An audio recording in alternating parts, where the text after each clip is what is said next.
ஆண்டவரை போற்றுங்கள், ஆண்டவரை மகிமைப்படுத்துங்கள். படைத்த கடவுளை என்னாலும் எவ்வேளையும் புகழ வேண்டும். எதற்காக புகழ வேண்டும்? பவுலும் சீலாவும் சிறையிலே அடைக்கப்படுகின்றார்கள்.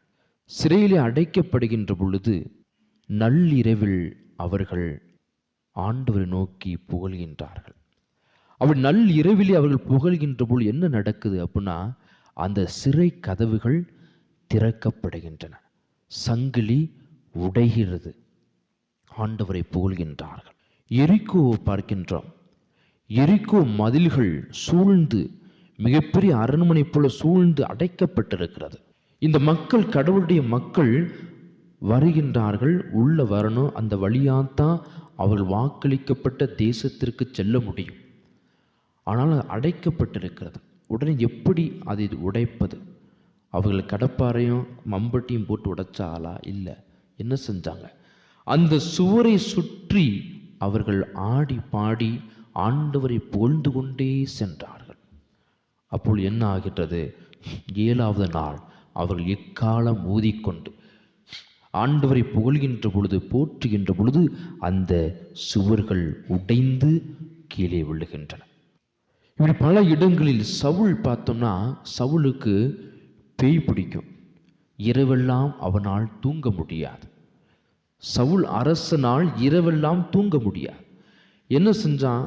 என்னால் இரவெல்லாம் தூங்க முடியவில்லை, தீய ஆவி என்னை ஆட்கொள்கின்றது, என்னை விட்டு அகலுமாற்றுகிறது அப்படின்னு சொல்லிட்டு சவுலானவன் மிகுந்த கஷ்டப்படுகின்ற பொழுது தாவீது அழைக்கிறார். தாவீது என்ன செஞ்சார் தெரியுமா? அவர் ஒரு யாழ் எடுத்து ஆண்டவருக்கு நன்றி பாடல், ஆண்டவரை போற்றுகின்றார். ஆக இரவு அவர் பாடுகின்ற பொழுது அந்த தீ ஆவி சவுலை என்ன செய்யவில்லை? வெளியேறி ஓடி போகிறது. ஆக நம்முடைய வாழ்க்கையில் கட்டுக்கள் உடைய வேண்டும் என்று சொன்னால் கடவுளை துதிக்க வேண்டும், போற்ற வேண்டும். சங்கிலி உடையணும் என்று சொன்னால் ஆண்டவரை துதிக்க வேண்டும்.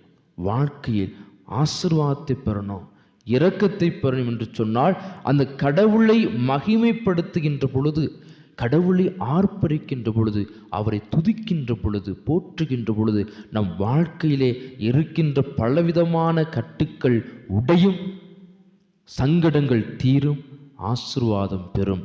எந்தவித கட்டுக்கள் மலைமாக இருந்தாலும் அது பனியாக உடைந்து ஓடும். அது தூய ஆவியானவர் நிறைவான அருளான ஆசீர்வாதத்தை நாம் நிரப்புகிறார்.